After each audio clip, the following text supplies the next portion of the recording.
Yeah, come and take a look at the snow. Bright white as far as your eyesight goes. Come and take a look at the fields of snow. I'll just get my coat, then we're good to go. Come and take a look at the lake. Let's have a quick skate before it gets late. Come and take a look at the frozen lake. Put your clothes on, mate, don't make that mistake.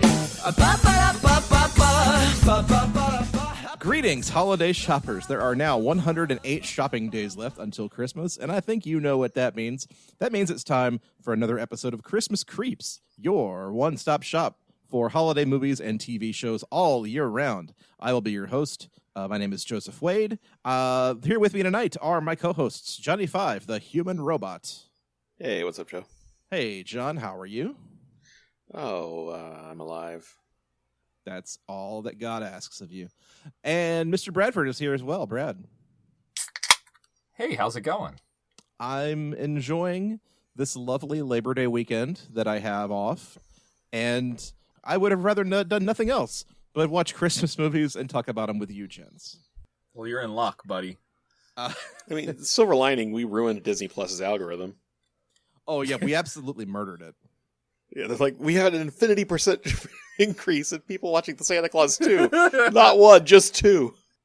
It was increased from 0 to 3. That's an infinity % increase. It's asymptotic. Not asymptomatic. That's different. It's asymptotic. No, you know there's some like 4 or 5 year old out there that, bless their parents, has chosen the Santa Claus 2 as like their one movie that they watch over and over and over again. Oh, yeah. It's because the kid is obsessed with Judge Reinhold. Yes. Of course. This one Disney Plus account has 147 complete views of the Santa Claus 2. Yeah, they stopped to watch the Santa Claus 3 for 15 minutes, realized it wasn't the Santa Claus 2, and went back to Santa Claus 2. Oh, wait. Shoot. Whoops. Back up. All right. I don't have a can to drink this week. I've got a bottle, so if you didn't hear that, that's me opening my bottle of beer because this is going to get buck wild tonight. I just realized the beer that I purchased for drinking for this episode has expired. So good job, store, but I'm also going to live dangerously today. Smoke them while you got them. Yes. I'm right now drinking the first of the Sam Adams Oktoberfest for 2020. Mazel tov. Because it's that time of year, everybody. It's the late summer malaise where all of the holiday beers are starting to trickle into the stores. But not so much the holiday beers, just the pumpkin-flavored everything. Barf. Pumpkin-flavored beers, pumpkin spice lattes, pumpkin-flavored apple fritters, I'm guessing. Pumpkin-flavored Twinkies I saw were a thing that's coming down the pike. We have gone pumpkin crazy, and I absolutely hate it. I'm about to get a pumpkin-flavored bullet. Why would you say that? I always figured if I just killed myself, I wouldn't have to be on the podcast anymore, but I think you'd find a way. Like, I just come back wrapped in chains with that stupid toothache cloth around my head, just being like, I guess it's time to record another podcast. No, we would absolutely hire a spirit medium on payroll in order to channel you for every single episode. Do not worry about it. Yeah. Oh boy, we would have Jonathan Five's head in a ball like Madame Leota. It would be horrifying. Although we would have to change your name to the Ghost of Christmas Present. The Ghost of Christmas Presents? Yes. All well and good. Because he's present for the podcast? Come on. Yes, of course. And if there's anything spookier than a haunted Christmas gift, I don't know what it is. Let's change Madam Whatever in a crystal ball to John be the genie, and we got a deal. Okay. Make a fuck yourself, John. I'm sorry, that was needlessly mean of me. Well, guess what else is needlessly mean? You're right in the spirit of this movie. Yeah, I apologize. I usually don't want to inflict grievous bodily harm on myself. Tim Allen just brings it out in you. Yeah, this once again, if you haven't read the title of the episode yet, we are discussing the Santa Claus 2 tonight, which is an auspicious occasion for a number of reasons. Actually, no, just the one, because this is the film that we tried and failed to record a podcast about 3 years ago. This is our fabled lost episode, was about the Santa Claus 2. And it's been lost to the annals of time. And the reason it took us 3 years was because, holy shit, this movie makes you want to kill yourself. Yeah, we had to give ourselves enough distance between those original bad vibes to decide that, you know what, Labor Day of 2020 was the day to come back around to Santa Claus 2. And it was a good idea in theory, but then we we enacted this idea of ours, and I wish we had done literally anything else. That's pretty much the subtitle of our podcast, is a good idea in theory, but not in practice. Christmas Creeps, : I wish we had done literally anything else. What year did this film originally come out? 2002. And it was direct to video, correct? Oh no, I saw this in the theater. Oh God. I remember seeing this in theaters with my mom. I was 16 years old. Because there's nothing cooler than seeing a Christmas movie with your mom when you're 16. I was gonna make fun of you, but then I thought that's just punching so low. Such a below the belt hit. I'm just gonna let that statement stand by itself. No, I firmly own that my whatever this is. It's one of those memories that you have of being a teenager and watching movies with your parents that you probably shouldn't be watching. Only in my case, it's watching G-rated crap like the Santa Claus 2, and not Showgirls. On a scale of 1 to 10, how mortified were you that you would run into somebody that you knew from school? Roughly a 7. Yeah, I think that's about right. Oh man, so I can't even ask had you guys seen this before, because obviously we have. We've basically done this podcast already, so it's up to us to try to remember back to what we even said about this 3 whole years ago. Yeah, and I mean, if we do recycle jokes, or even recycle jokes from the Santa Claus 1, whatever, the planet's dying, we're doing our part. It's a green episode. I think I consumed enough alcohol during the recording of that episode, and certainly enough alcohol between the 2 recordings of this episode, that anything at all that I had said is thoroughly memory hold. I remember I was recording it in a stairwell, and I drank like 2 of the 750 liter bottles, and I had a very good time. Oh wow! Brad having his own little party, talking to himself in a stairwell. I love it. Yeah, it was a good time. I love it. It was had by all. Well, where to begin tonight with the Santa Claus 2? I guess the first place to begin is the fact that this is a sequel that took, let's see, 1994 was the original, so the sequel came out 8 whole years later, which is wild. Which is wild when you think about how much the world had changed between 1994 and 2002. Let's put this into a little bit more perspective. Okay. I know you probably know this off the dome piece. Toy Story 2, when did that come out? 1999. Okay, so that scans. So at that point, I think Tim Allen had run through all of the Coke money that he had gotten from recording as Mr. Buzz Lightyear in Toy Story 2. So it's time to trot out the other seminal workhorse, Santa Claus. Yeah, and I think at that point, Home Improvement had either officially ended or was winding down. I feel like it was definitely in syndication by that point. Okay, yeah. Home Improvement ended in 1999. So yeah, Toy Story 2 and Home Improvement were contemporary. So he coasted on those fumes for a couple of years, and then somebody at Disney said, "Hey, remember that movie you did 8 years ago? How would you like to make a sequel to that? We'll give you a whole lot more money, and it's going to be a great time." What the hell was that? What the hell was what? It sounded like somebody was squishing the blob right in front of the microphone. That was me taking a big sip of this Cole Haas, buddy. Okay. It sounded like Brad was being inappropriate with a horror movie villain from the 50s. Yeah. So that puts it in the frame of reference. But also, the thing that, to me, makes this different from the first is that this is a post 9/11 Santa Claus film. Actually, you know what? No, the more I think about that statement, there is surprisingly little post 9/11 anxiety in this film for a movie come out in late 2002.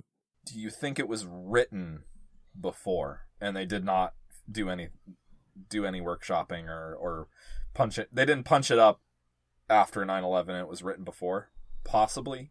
It's possible. I want to say after the success of, because Santa Claus did very well for itself, didn't it? Yes, it did.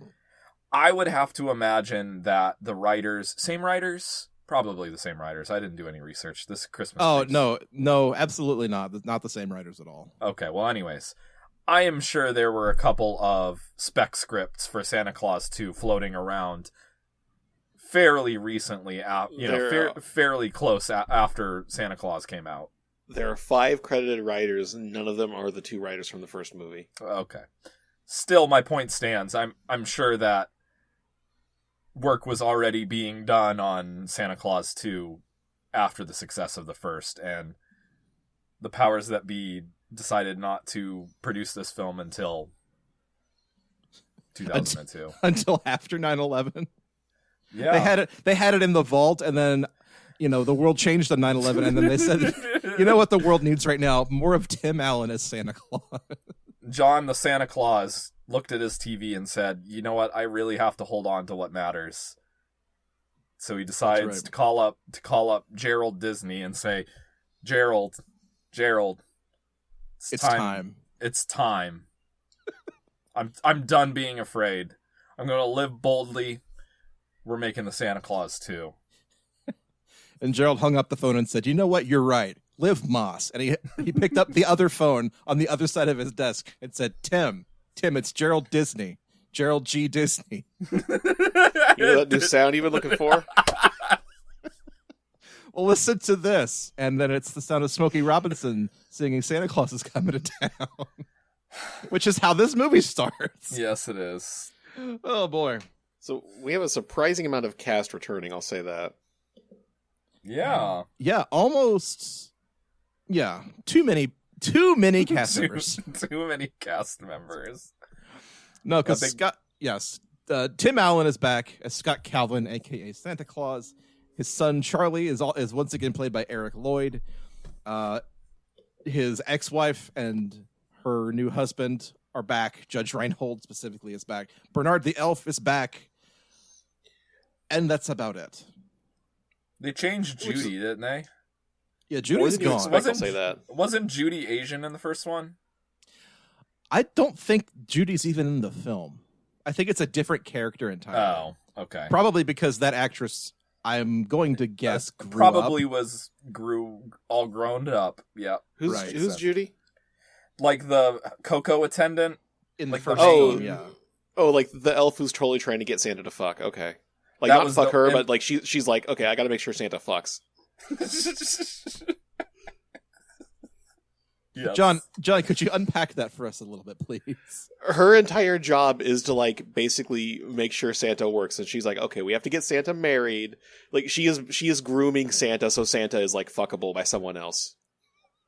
That's her point. She is like how to put it, in The Simpsons when Homer got the executive assistant. That's this elf. Well, yeah, she's like the secretary elf, essentially, for lack of a better term. She's like the personal valet. She's like a valet. She brings which is cocoa. wild. Which is wild because Santa has like 3 personal valets in this film. Yes, he does. Because Bernard is back, and again, I'm still baffled as to why Bernard is not actually running the place as the new Santa. Yeah. Maybe there's a weird thing where elves can't be Santas. But Maybe. I mean, they call Santa a jolly old elf in other literature, so maybe that doesn't scan. Maybe not. Yet again, with the first Santa Claus, we had more questions than answers. There are more questions than answers in this one, too. I don't want to put too much emphasis on this point, but the fact that they got David Krumholtz to play the head elf is very... That's the thing. I mean, that was the thing back in the 90s, and they kind of just had to roll with it. Yeah, they're just like, we got like the most Jewish guy we could find to be the head elf. Is that okay? Like, yeah, sure, what the fuck ever. And, I was looking at the IMDb trivia for this movie because that's what counts as research. and it said in the trivia for Santa Claus 2 that the role of Bernard was also considered for Drew Carey and Matthew Broderick. Oh my God. It made me wonder if they were talking about this film or the original, because to have David Krumholtz play Bernard in their first film and then to change him and turn him into Drew Carey for the sequel would have been amazing. Like, oh, no reason. He's just tall and blonde and wears glasses now. You know, Bernard, elves change. Drew absorbed him. The plot. The plot of the Santa Claus right. 2. Is the subtitle of this one the Mrs. Claus? This one does not have a subtitle. Because I know 3 is the escape clause. Right. But this one, I think they marketed it as the Mrs. Claus, but I don't think it's the official title. Okay. But that's very much basically the plot of the film. Santa Claus discovers that he has 4 weeks before Christmas to get married, and if he does not get married, he reverts back to his old asshole Tim Allen, Scott Calvin self. You think they could have mentioned this at some point in the last 8 years, but... Yeah, or even when he took the job. Yes. Because it seems kind of important to have a divorced dad become Santa Claus and not explain, oh, you also have to get remarried at some point. Yeah. Okay, so there's this scene where they're revealing it. So you have the card that Scott picks up at the beginning of the first film that turns him into the big man. Yeah. And they use these increasingly large microscopes, these increasingly large magnifying lenses, to zoom in on the text that's hidden inside the text that he must find must find a wife within whatever number of years, or he doesn't have a job anymore. Apparently that number is 8 years. Yeah. Just arbitrary, whatever. Can I say, obviously this is a movie that may have even been written before the turn of the century and was released in 2002, but very heterocentric of you, North Pole. Like, what if the guy who slipped on the suit just happens to prefer dudes or nobody? What happens then? What if a woman put on the suit? What if a woman put on the suit? What would happen then, huh? What if we'd all be wearing shoes on our hands? It'd be all higgledy-piggledy. I mean, People could marry dogs. It could happen. It's a slippery slope. It's a pretty good Tim Allen impression. Thank you. Oh, thank you. Okay. Yeah. No. So that joke is well and truly murdered. So, Yeah. So Santa has to go home and find a wife in 4 weeks. Congratulations. Good job. Have fun. In the meantime, they have to lie to the elves for some reason to let them know that Santa is still around, which I don't understand. Like, why didn't they just put Bernard in charge? Because he seems to have just put Bernard in charge. Seems to have everything under control. He does all of the work anyway. Santa just sits in his office and drinks cocoa. Who cares? He already reviewed the naughty and nice. They literally say, and they full put it out. Santa already reviewed the naughty and nice list. Yeah, I mean it's a month before Christmas. How much work does he still possibly have? Really? But no, we're belaboring the point because to fool the elves into thinking that Santa Claus is still at work and not at home trying to get laid, they invent the Brundle pod from The Fly, and they put Santa Claus through the Brundle pod, and out comes Santa Claus and also a giant toy Santa Claus. That he's terrible. He's a nightmare. Worst. And Tim Allen, throughout this entire movie, whenever he's dressed as Santa, I think he thinks it's making him look jolly or something, but he's just fucking sneering. Yeah. Like he's smiling, but only by curling his upper lip. And he is a complete asshole to all of the elves, and presumably has been an asshole for 8 whole years. And I don't think they notice or care. And then he goes and plays football with them, which is just like, he's just tackling little kids at this point. Good job, Santa. Yeah. They hired a bully, and you know what? They all love him. And I don't think they actually love him. I think it's Stockholm Syndrome. They're all terrified of him. They fear him. Well, if they fear him now, just hold the phone. Hold on a minute. Well, I mean, you never know. Maybe we don't know about the last Santa. Maybe the last Santa was literally actually Hitler. Like Hitler's in the Führer bunker trying to think what happens, and then he just finds this red coat and puts it on. You know, they don't talk enough about how Santa was actually German. Well, Hitler was Austrian, so. Well, yeah. Okay. Okay. That's right. Santa can't be Hitler. You're right. Santa's German. But no, this fake Santa Claus. It's the fucking worst. Have you guys ever seen the Primus music video, known as Big Brown Beaver? Nope. Am I the only one who has this rattling around in his brain? Yes. Okay, well then I'm gonna have to share this with you because this is all I could think about this entire fucking movie. Whenever Tim Allen shows up, is wait, real Tim Allen or plastic toy Tim Allen? Plastic fake Tim Allen. Okay, it's just this music video of this band Primus playing 3 like toy cowboys, and they look like giant plastic monstrosities, and it came out like a whole 7 or 8 years before Santa Claus 2. So I have to assume they stole this look from them. You sent us a link. Also, this is my opportunity to put a Primus music video in the show notes for 2 podcasts. Oh my! I'm watching this now. This is awakening something in me, and I don't like it. One guy looks kind of like Owen Wilson. Oh wow! Or maybe Owen Wilson looks like a plastic monster cowboy. Yes. So then there's a scene where Santa summons. It's what's the assholes from the Jack Frost movie called? The Guardians? Yeah, the Guardians of the Galaxy. He summons the Guardians of the Galaxy. It's Aisha Tyler as Mother Nature, Peter Boyle's Father Time, Worf is the Sandman, Kevin Pollak's Cupid. It's just a bunch of random character actions like, hey, I know that guy. Oh, he's in the movie for 30 seconds. Cool. Thanks, movie. And then Art LaFleur is the Tooth Fairy. And if you had asked me, if you'd shown me this scene out of context and said, which one of these characters do you think is going to play a major pivotal role in this film, I don't know that I would have guessed correctly. Because, as it turns out, the Tooth Fairy becomes integral to the third act of this film. And part of me wondered at a certain point, like, why is the Tooth Fairy just some middle-aged man? But then it occurred to me, oh, right, he's a dentist. The Tooth Fairy is a dentist. The Tooth Fairy is a pervert. A little bit. And I'm not just talking about this Tooth Fairy. I'm talking about Tooth Fairy in general. Well, yeah. Yeah. I've seen those creepy dolls that people make out of children's teeth. It's horrifying. Wait, people making dolls out of teeth? The only reason you should be making anything out of teeth is if you are like a villain in a Dungeons and Dragons campaign. That's the only time you get away with, like, oh, you're clearly evil.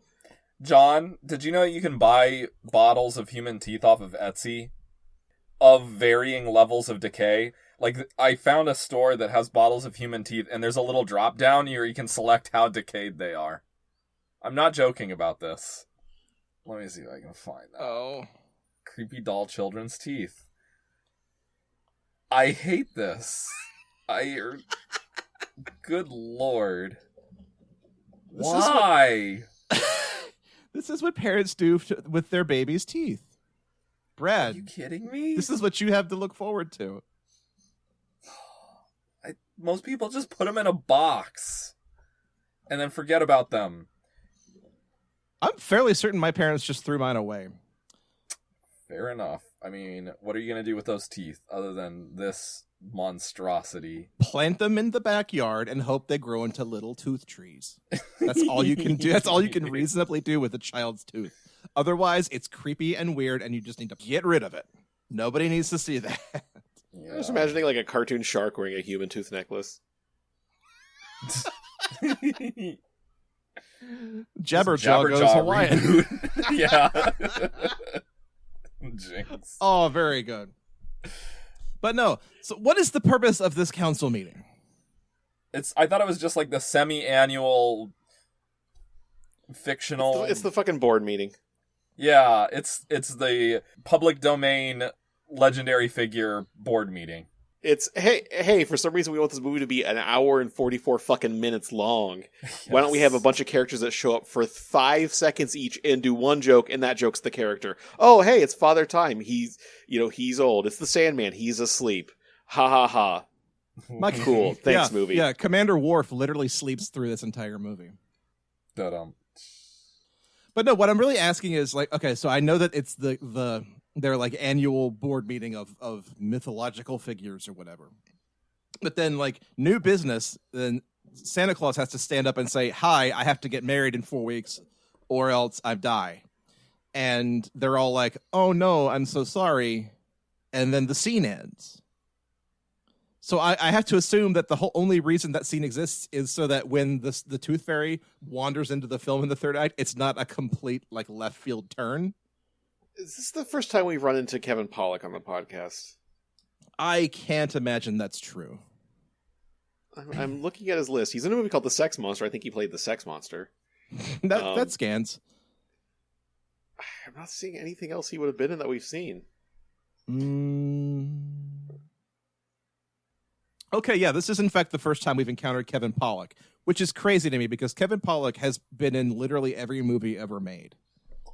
And considering we've done over 100 of these things, I'm shocked we've never encountered Kevin Pollak before. I think I'm more shocked that Kevin Pollak's managed to only be in this as a Christmas movie. I guess Santa Claus 3 as well, because all of these assholes return in Santa Claus 3. Right. Yeah. Oh, yeah? That's true. So, stay tuned for that because Santa Claus 3 is coming. Hey, have I ever told you guys the time that I saw Kevin Pollak in Hollywood? No. So about 10 years ago, I guess, I was in Hollywood doing, touristy stuff. And I got on one of those tours of the Hollywood Hills buses that you can get on, where they take you through the neighborhoods and say, oh, yeah, that's Tobey Maguire's house. That's Leonardo DiCaprio's house. And you don't know. It could just be a random house. I'm just imagining now that Kevin Pollak was on this tour just being like, it's the bus that goes closest to my house. This is how I get downtown. This is how I get to work in the mornings. You're not far off. But so the bus comes out of the hills and back in into the city area, and we're at a stoplight. And I look over, and at the Starbucks on the corner, I look down, and I know it's Kevin Pollak because he's just sitting there at a table reading his newspaper, drinking a coffee, and I just kind of say out loud, "Hey, that's Kevin Pollak." The bus driver hears me, looks over, and then gets on the horn and goes, "Attention, everybody! To your right is Kevin Pollak." If it was anybody but Kevin Pollak, I would feel sorry for them. Kevin Pollak deserves it. Kevin Pollak looks up from his newspaper, sees the bus, sees me, and gives me the finger, and then the bus drives off. Love it. That's very good. That is my closest encounter with a Hollywood celebrity. If only it had been Tim Allen. Tim Allen would have chased the bus down. Probably. Thank you for letting me achieve my dream of owning a jar of strangers' teeth. It is truly a blessing. Brad, are you still looking at teeth? Stop! Yeah. So Scott goes home and discovers that Charlie has been put on the naughty list because Charlie is a terrorist. No. See, this is a post 9/11 movie. No, Charlie is protesting his principal's anti-Christmas policy at school by spray painting graffiti on the school walls. And Scott has to deal with the principal, who is very attractive. Hey, can you guess who ends up being his wife at the end of the movie? Surprise! I'm going to say, let's see, how many female characters that aren't literal children we have in this movie? We have the principal, we have Mother Nature, and his ex-wife. His ex-wife. The only one we can reasonably cross off the list is the ex-wife. Yeah, I don't know if he could take a supernatural entity as his wife. I mean, sure. I don't know that he could take her, period, but whatever. Right. You know what I mean. I know, and I'm being gross, and I'm sorry. Yeah, I mean, this is like an episode of fucking Law and Order. Oh, it's the one character we don't know? Found the killer. Yeah, that's true. Well, no, he goes on exactly one other date, and it's probably the worst scene in the film because he goes on a date with Molly Shannon, and she's basically in the film long enough to show off two things. One, her Santa Claus sweater, which has a very creepy Tim Allen as Santa Claus picture on her sweater. And then she sings also like a weird, gross iron-on decal. It's the worst, and it's shiny, and it's something about it. I hate it. Yeah, and it actually is fucking Tim Allen too. Dear God. Yeah, and it's the worst because just imagine you go on a date with any other person, and they show up, and unbeknownst to them, they have your picture on their T-shirt. I would get up and walk away, and possibly that's never leave my house a serial again. killer would do. Yes. Especially when like we don't really know how they set this date up, so I'm assuming that it was an online dating thing. I think it was supposed to be one of his ex-wife's like friends or coworkers. Oh, okay, that makes sense. They do mention that. She's like, "Oh, I have some folks in my address book I might be able to set you up with." Okay. Or something like that. Oh, right, because there's that scene where like they try to get him ready for his date, and fucking Neil puts on one of his Bill Cosby sweaters. Yes. Tim Allen in the Bill Cosby sweater is like it's a look in 2002 that I don't think plays as well in 2020 for a number of reasons. Can I just say, Judge Reinhold seems like he was at least he was maybe having a good time filming this movie. Oh, because he has absolutely nothing to do, and he's just here for the paycheck. Yes. He gets to be in like 5 scenes, ham it up for 25 seconds, and then leave. And they took him to McDonald's in that one scene. Yes. I just picture Judge Reinhold in the back seat going, "We get to go to McDonald's?" They're driving over, the judge is just like, "Hey, why don't we go to McDonald's? It could be in the movie even." Product placement, Gets everybody. up there and orders egg McMuffin. The most conspicuous product placement ever. I was pretty hungry. The only other bit of product placement in the entire film, and the thing that dates this as a very 2002 movie, is we see Scott's, I guess it's his like stepdaughter now. Is it his ex-wife's like current daughter?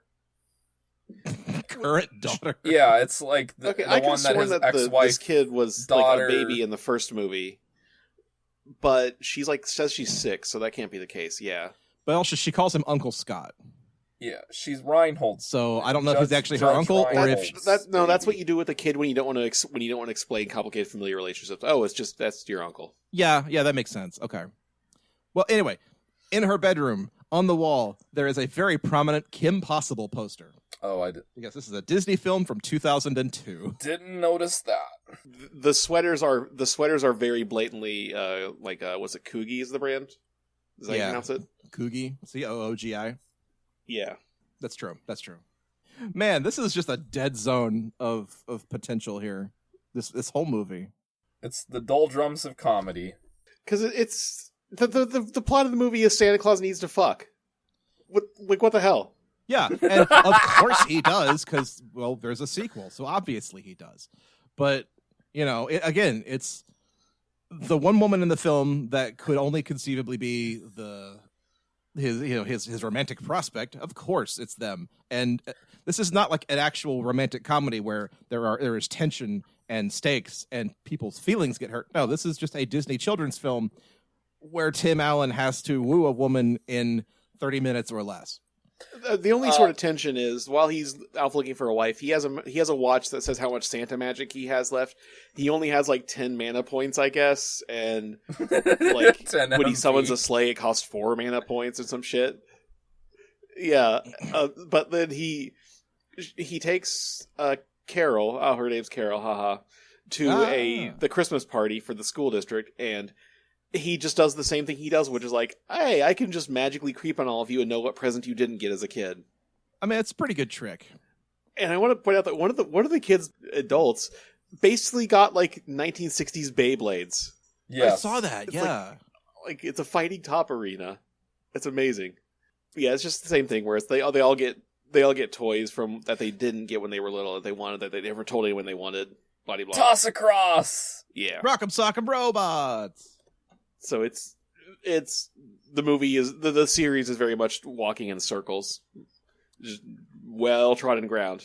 It's everything you saw from the original, but either amped up to 11 or just kind of repeated for no reason. Like someone got told they couldn't say wiener whistle in this movie anymore.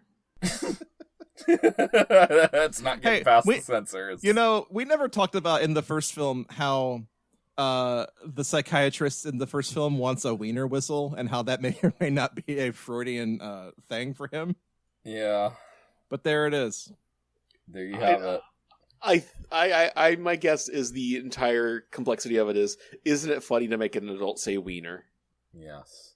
Especially one that they in the first movie they play him as like so stodgy and like uptight, which he's the complete polar opposite in this movie, which is kind of odd. I don't know. Yeah, but also he's every bit as like sarcastic and mean as Tim Allen is now. So I have to assume that his like Scott's asshole persona rubbed off on Neil. And now Neil is every bit as bad as Scott is. Yeah, I don't think we can overstate, by the way, how much of a fucking asshole Tim Allen is in this movie. Like, from Jump Street. Like, when he gets called in to go to the principal's meeting because his kid literally spray painted, like, the school gym up. He did a very pretty good job, actually. Like, pretty impressive. Oh, yeah. For like a 14, 15-year-old, yeah, that's like, professional level work. Can we also mention how they introduce a love interest for his son, but they never touch on it ever again? Yeah, there's just this girl helping him out, and he almost kisses her, but then he literally falls through a skylight.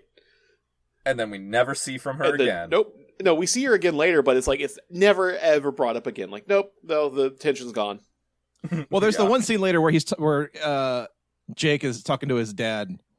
No, is it Jake? Charlie. Jesus. I'm thinking of Jake Lloyd. Because the kid's Eric Lloyd.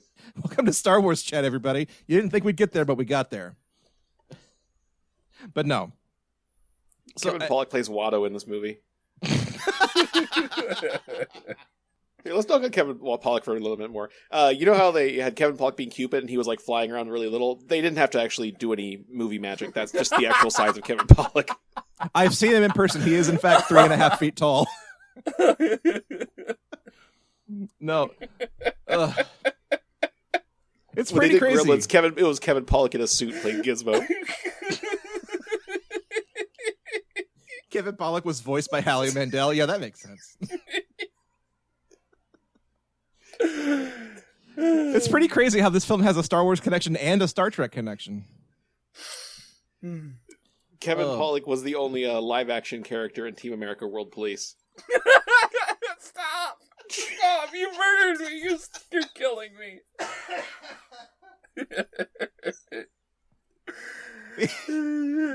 The Amazing Shrinking Man was based on Kevin Pollak's life. But no, the real actual, okay, so there's all of this Scott has to find a wife stuff is going on. And I actually love the smash cut that they do where Scott and the principal, Mrs. Newman, kiss at the teacher's party. And then the film immediately smash cuts to Toy Santa is now literally Stalin. He's wearing the black suit with the black beret, and he's got an army of gigantic toy soldiers bossing all of the elves around. And he's decided that every child in the world is naughty, and every child in the world is going to get coal for Christmas. Hey, not to spend too much time picking out the logical flaws of this movie, but too late. Why is it that... that's the joke. Why is it that they've said, oh, this toy Santa has all the memories of the real Santa, yet they have to teach him what the fuck being Santa is? Because it's a children's movie from 2002 and they don't want to do a whole montage of teaching Santa how to use the bathroom. Well, also, they need a reason for the toy Santa to be evil. So he has to read the rule book, and he has to realize that people fudge the rule book all the time. But that's naughty, so he's going to punish everybody. I mean, it's like Robot 101, where it's like the prime directive is to, follow all of the rules exactly to the letter, which the little nerd elf, which we haven't even touched on, is like, yeah, exactly. And so he's following everything to letter, and it turns him into fascist Santa. Right. And the 3 laws of robotics, Isaac Asimov's put this very clearly. A robot may not injure a human being or through inaction allow a human being to come to harm. Okay, this robot Santa does that. He's not actually willfully malicious. A robot must obey the orders given it by human beings, except where such orders would conflict with the first law. Well, he breaks that one pretty flagrantly, I think, because he reads the rule book and realizes that everybody is being naughty. But is he doing real bodily harm by gifting children coal instead of presents? I mean, I guess emotional harm. Yeah, emotional harm is not bodily harm. So I think that's perfectly okay within the realms of what a robot's allowed to do. Well, then once all those kids breathe in all the coal dust, you have an entire generation with black lung. Well, they shouldn't breathe that coal dust. They should have used it for its intended purpose. It's the rules. Those are the rules. If the kids just follow the rules. They're kids. They're going to eat the coal. You know that. You and I know that, but Robot Santa doesn't know that. But anyway, Robot Santa is turning the North Pole into a despotic regime. And boy, oh boy, let me tell you, watching this movie in 2020... It's a real feeling, huh? Gave me a little tiny bit of a panic attack because I see the things that are going on in this country, and then I see how Bernard has to put on the happy face and lie to all the elves about, what Santa is like now. And you know what, Bernard? This is all your fucking fault. Man, I didn't know Quisling was an elf name. Yeah. Mood. It's really a mood. And, after the events of this film happen, we cannot let Bernard get off scot-free. We cannot let Curtis get off scot-free because they're the ones who made this all possible. We cannot let Scott get off scot-free. No, Scott's okay. Scott is perfectly okay, but I appreciate the wordplay. Thank you. So, hey, actually, you know what? Let's talk about this. This is yet another Christmas film that uses a Christmasity meter as a ticking clock. I like to think that there are tiny little J.O. crystals inside that watch. I wasn't even thinking about that, but you know what? You're right. So Bernard puts his own personal J.O. crystals into Scott's watch, right? He has his own collection, and he puts them into Scott's watch. But no, it's the same thing as as an elf, where the Christmas spirit meter is dangerously low. It's the same thing in all of the Santa Buddies films, where the magic J.O. crystal is threatening to melt and destroy Christmas forever. But guess what? Whoops! He takes it down to 0, and he's never allowed to come back to the North Pole. But guess what? Whoops! It doesn't matter. I think the point more was that if he took it down to 0, he didn't have a way to get back to the North Pole on his own. Yeah. It wasn't like there's no Christmas. The... It was like hey, Santa, if you use all your magic, you got to take a long rest, buddy. I thought it was the gate is closed. Yeah, the gate is closed. Game over. Ganon has returned. So Santa goes down with a reindeer. He goes down with Comet, I think. Yeah, Comet. And Comet, I think, is voiced by Adam Sandler, maybe, because the entire movie Comet's just like, "Ba-da-doo-dop. It's the worst, and I hate the reindeer in this reindeer film. voice. I assumed it was no, Frank. I assumed it was Frank Welker, but apparently it's not. Chet is much worse than Comet. Yes. Yeah, Chet is immediately, that's Kath Soucy. Oh, well, enjoy your paycheck, Kath. Mm-hmm. Yep. Oh, it's so bad, though. All the reindeer are just the worst. The movie cannot stop itself from making a reindeer fart joke. For absolutely no reason. Because, hey, this is a G-rated kids film, and we need to have an animal fart. Or else what are we doing here? Because SC wants to go home, but once he learns the terrible news of what's going on, however, the reindeer has eaten a bunch of candy and is unable to fly because it's a G-rated children's movie. Oh no, Comet ate all of the Halloween candy. Fart. And at this point, Curtis has escaped the North Pole with a jetpack to ask Scott for help. And Scott's like, well, why don't we just use your jetpack? And Curtis says, it burned up in re-entry. And then my question was, did he go to space?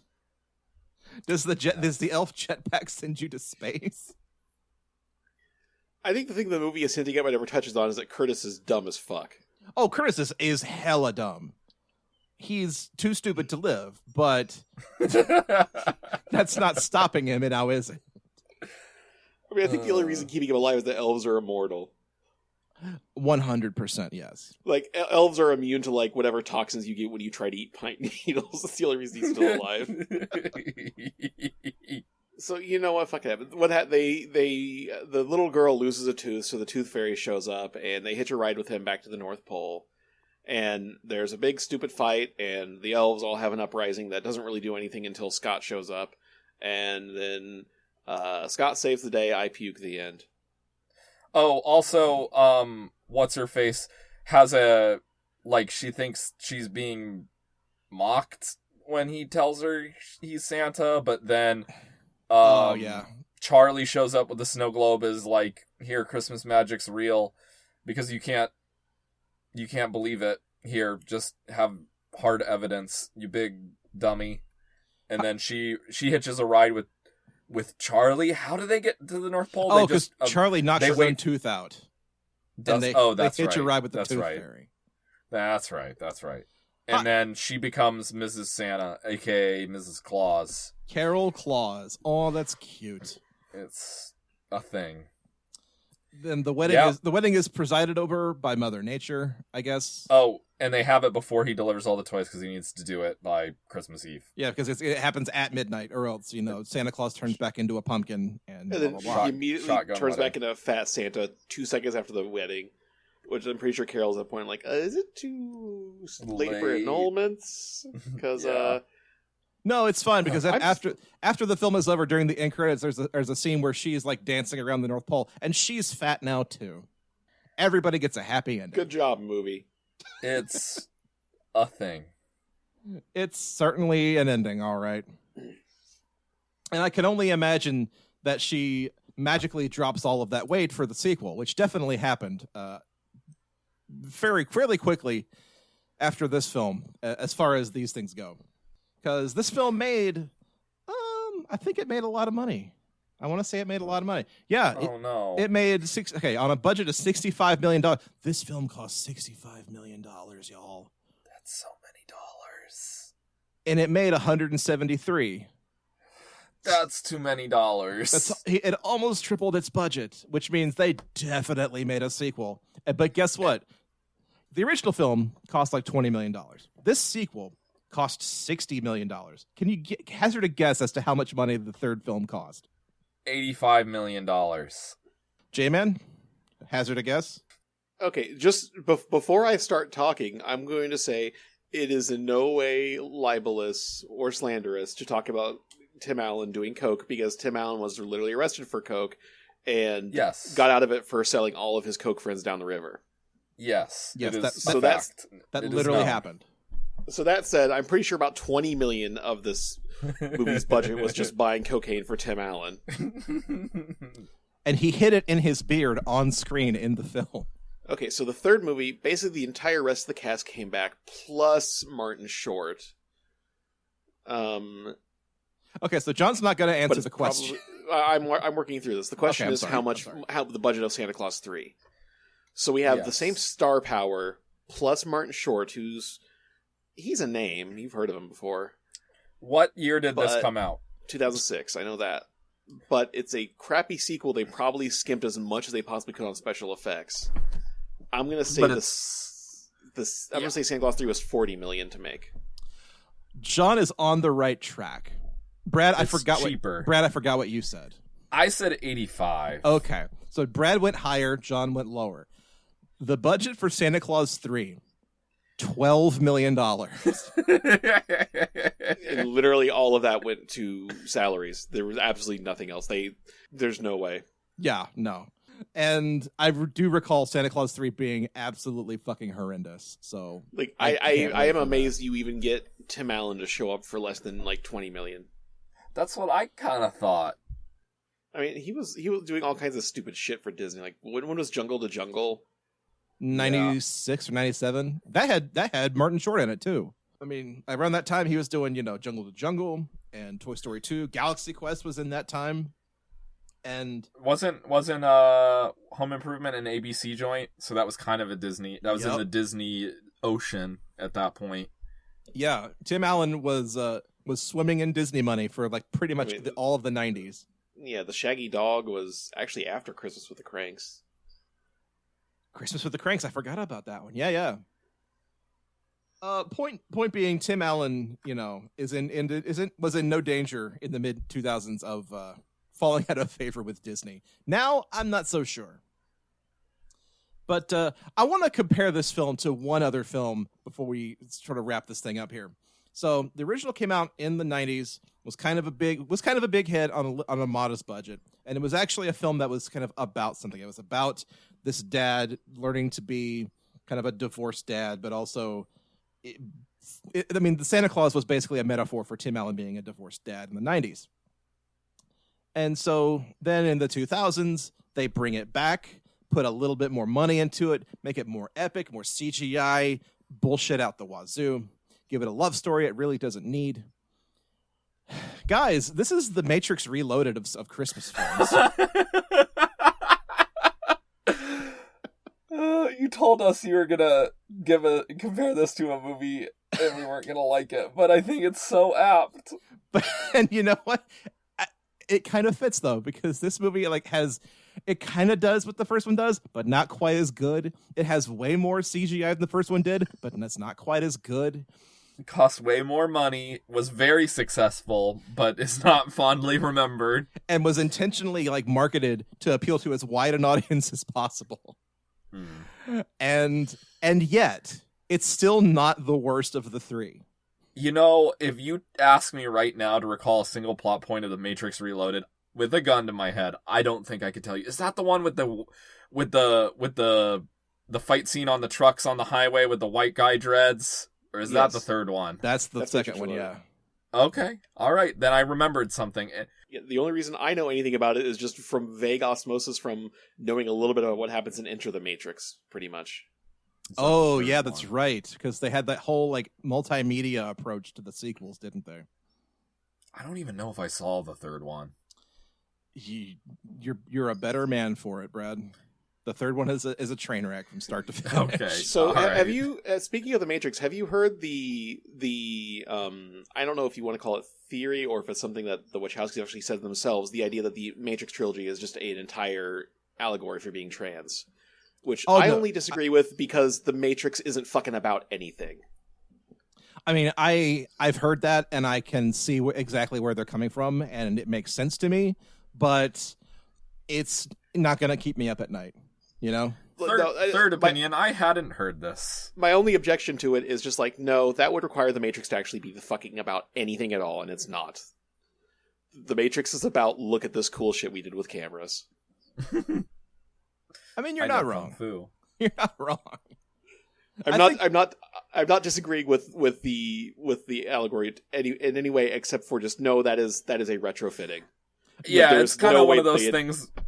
Yeah. And honestly, there's no way they intended any of this shit when they were making it. A lot of that hinges on the fact that one character switch is, I forget how it goes, male out of the Matrix and female in the Matrix? No. Switch was the same actress both in and out of the Matrix. They were going to do that, but they backed off. Okay. I it's been a while since I've seen the Matrix, so yeah, okay. But that was the idea with the character, essentially. Yeah.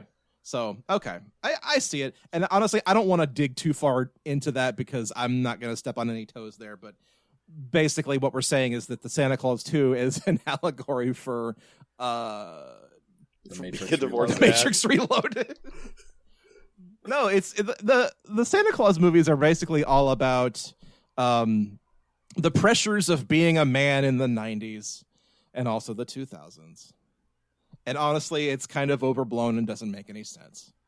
Because, as a man, you're supposed to be, like Tim Allen and care about shit like cars and being an asshole to everybody around you.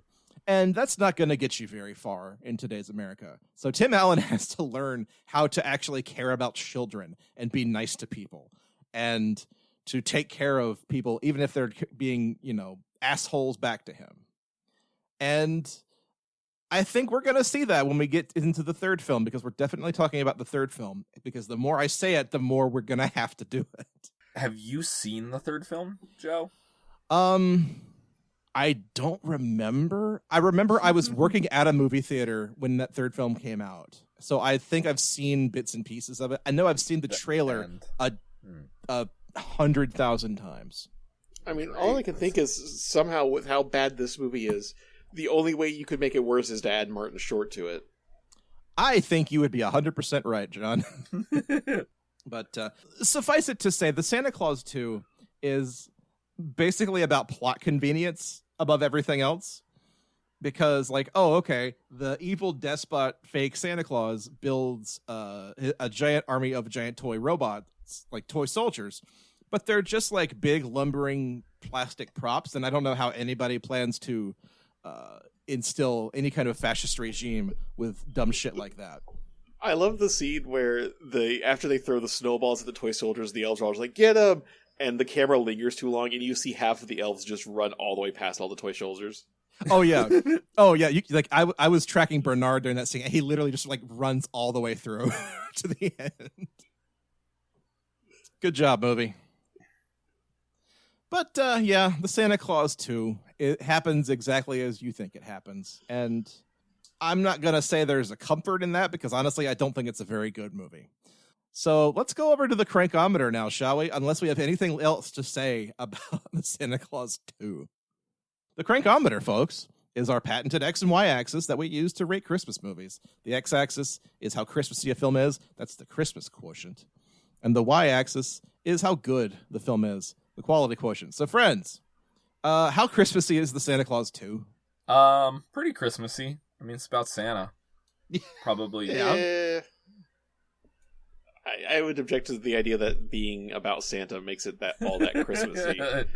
This movie could have taken place in July and be like, oh, Santa has to get married by Labor Day because that's when the Christmas making toy season starts. And it wouldn't have been changed all that fucking much. Yeah, that's true. The only thing that makes it necessarily take place at Christmas is the fact that Santa Jr., what the fuck is his name?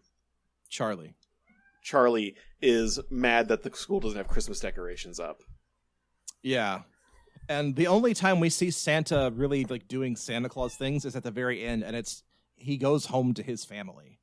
And like he comes down the chimney for his little niece, whose name I forget. And that's the only time we see him doing any of that stuff. Because this movie's not about that anymore. It's not about Santa Claus. It's about Scott Calvin finding a wife. And it doesn't matter when that happens. The fact of it being a film about Santa Claus and about the North Pole and all of that stuff doesn't really inform what the movie's actually about. So I'm going to say this is at least a 0. Unless somebody can convince me otherwise. Yeah, you make very good points. Okay. I don't have a strong counter argument. All right.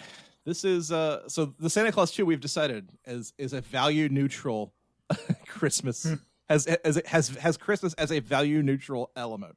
So now the Y-axis, how good is this film? How much did we actually enjoy it? Having now seen it twice in the span of 3 years. Oh, if you had told me a couple years ago that I would watch Santa Claus 2 of my own volition, I would have laughed in your face. But here we are. It's 2020. My master plan has taken effect. I love it. What's the over-under that somebody loses their audio again? And we're going to have to watch this a third time 4 years from now. Oh, no. God. Like, knock on wood, my computer doesn't die in the next 20 minutes. Here's what we're going to say. If somehow the audio fucks up on this, we will literally watch The Matrix instead and record an episode on that. I will co-sign that. Yes. Yeah.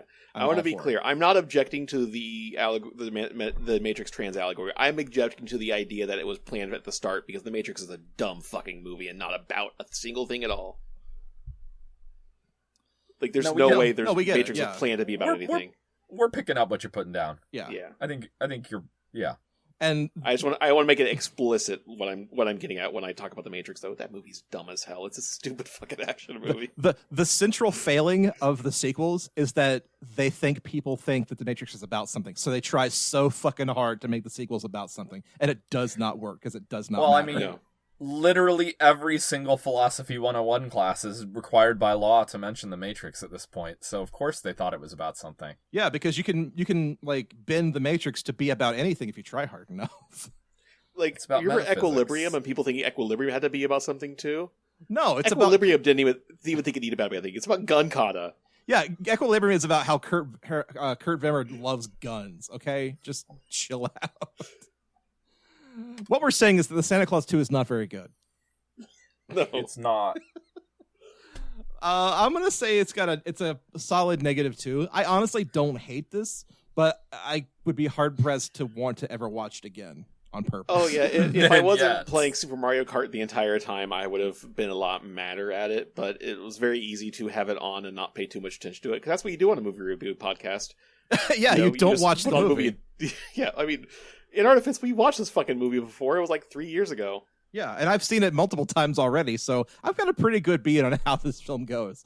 But yeah, I mean, putting the cards on the table, I was doing dishes for the first hour of this film, so whatever. You must have been washing each dish very slowly. Also, cards on the table again. I was actually watching the film while I was slowly doing the dishes. Okay. All right. Whatever. Fair enough. Yeah, I mean, this movie is obviously, we're not the target audience for it because we're not literal children. It's not that engaging, though. You can kind of see anything happening a mile away. Oh, he's going to marry the only other female character in the movie. Oh, there's tension. I'm pretty sure that'll get resolved by the end of the movie, etc., etc. Yeah.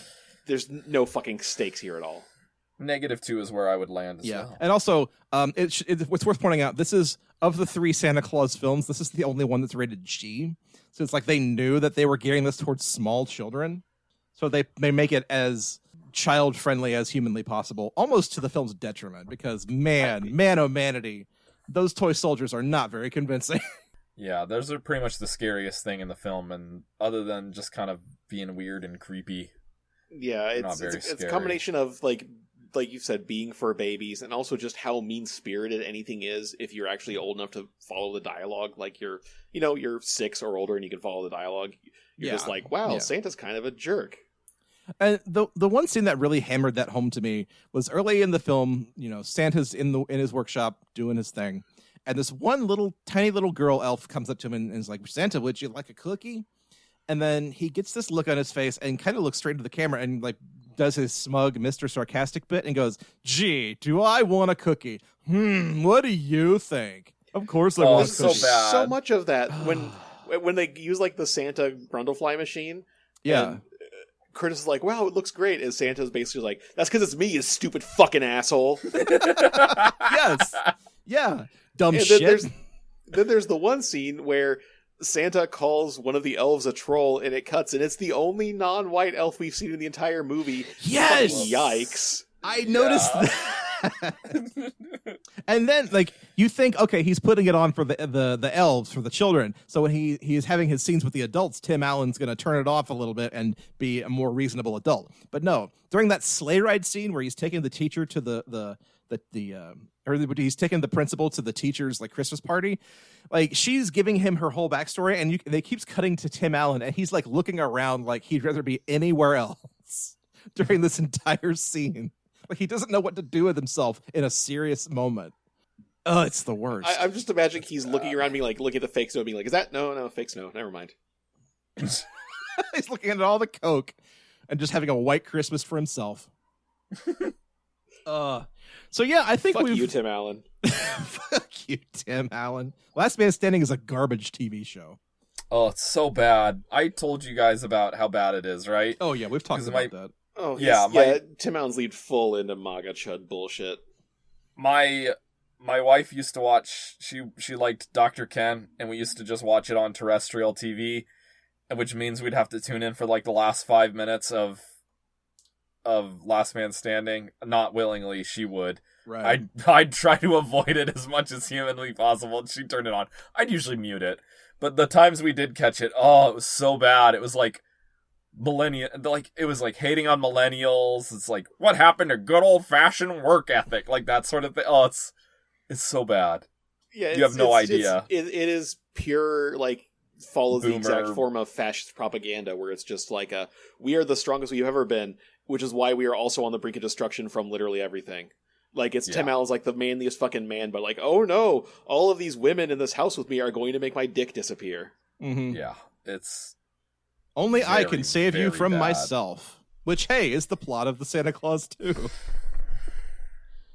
Oh, God. Yeah, just a little political lesson for you, though. If you ever watch any sort of fascist propaganda shit, that's what it does. It's we are constantly the strongest, and also we are always the most vulnerable. Yeah. Like, I mean, look at Donald Trump. Yeah. Everyone's being so mean to him. It's so unfair. It's very rude, very nasty. It's so awful. It's also completely warranted. So fuck off. Shut the fuck up. You're an asshole. Next question. Well, that settles it, friends. The Santa Claus 2 is not a very good film, and if you have Disney Plus, you can watch it whenever you want, especially 2 days before Labor Day, as we record this. So the Santa Claus 2 is a solid 0, -2 on our crankometer scale. And that makes me wonder, what did we rate the original Santa Claus in the first place? Let's find out. And Or I never what agreed did to we it, but I'll rate go it? with -2 because I can't work up enough real anger at this movie. It's nothing. Fucking whatever. Kind of just there. Yeah. So, okay. Well, the Santa Claus, we rated the Santa Claus, the original film, a +5, +1. It's super Christmassy and not that bad. And you know what? I think I know why we went with that. The movie was a little more sincere. It didn't dip into pure strain. Tim Allen is just being Tim Allen. Yeah. And again, that first film is kind of actually about him being a divorced dad and also Santa Claus. Like there's a thread running through that movie that this does not exist in this film, and this film is all the worse for it. I'd say Tim Allen's kind of like snideness for what it is. It was very much toned down from what I remember in the first movie. Oh, the first movie had a reindeer fart in it too. Nice. It was toned down, and it worked more because Scott Calvin was pretty beleaguered in the first movie. He was very much like trying to prove that he could hack it as Santa. And the second movie, no, I mean it's just a fucking victory lap. You can't take a beleaguered victory lap. That's not how things work. That's how fascist propaganda works. Do you think it also had something to do with, I mean, back when the original one came out, Tim Allen wasn't unknown, but he hadn't like reached the saturation that he had after Santa Claus 1, where he had been on like Home Improvement, Toy Story, Jungle to Jungle, like all of these things where he was like a known factor, so he had to like up the Tim Allen-ness of the character. You know what I'm saying? Yeah, because this was like pre-Toy... The first one was pre-Toy Story, and like it was contemporary with like the beginning of Home Improvement, so he wasn't like a big name yet. Yeah, that's kind of what I'm getting at, where he thought, well, we got to punch this up. We got to make it more Tim Allen. People are paying to see the Tim Meister. Yeah. And then the second one, it's him basically coasting on those fumes and going like, well, this is what people want. I better give it to them. And it just doesn't work the second time around. It's like an inverse Adam Sandler. Yes. Go on. Well, Adam Sandler, like Adam Sandler's first few movies, Billy Madison, Happy Gilmore, are Adam Sandler turned up to 11, and then he got like taken seriously with Wedding Singer, and then after that he's just like, no, people just show up because of my name. I don't have to try. Yes. Oh yeah. Exactly. We talked about this on 8 Crazy Nights. The moment he realized he could do his shtick without wearing pants, it was over. It was game over for him. And now he just does it without wearing pants in Italy or in Hawaii. Well, it's more that he realized he doesn't even have to do the shtick, really. It's true, yeah. People will just remember him doing this shtick, and they'll be like, oh yeah, I'll give him money. This is how he wins. Oh, boy. Well, on that note, friends, I think we're going to have to call it a day here at Christmas Creeps HQ. Please stay tuned for our next episode when I'm calling our shot now, we will discuss The Santa Claus 3, The Escape Clause, starring Tim Allen, a Disney film by Disney. Oh, God. Disney film for theaters. I would rather watch The Matrix Reloaded. But until then, friends, if you want to get at us on the internet any other way, you can find us on Twitter at Christmas Creeps or Facebook.com/Christmas Creeps, or hey, email us anything you want at xmascreeps@gmail.com. Do all the fun stuff that podcasts say you should do. Like us and subscribe on what is it? Apple Podcasts is what it's called now, or Stitcher, or Amazon has their own podcast thing now, which I think we need to get on. Podchaser, any of that stuff. Go and find us and like us and subscribe and leave star ratings and reviews. Just tell a friend about Christmas Creeps, because the holiday season kind of starts now, because people like to call this the Burr months now for some reason. And fuck that. The tide is rising, friends, and it's only going to go up from here. So join us for holiday season 2020. It might be the last one we ever get. Someone please throw Kevin Pollak a life preserver. He is so very, very short. Oh, geez, friends. That's going to have to do it. For Christmas Creeps, I've been Joseph Wade. I'm Johnny Five, the Human Robot. Human tooth amount, 6 teeth, teeth condition, a mix. The teeth are amazing. They were an anniversary present for my husband. Good night, everybody. Happy Good night. Christmas. Happy Christmas. Happy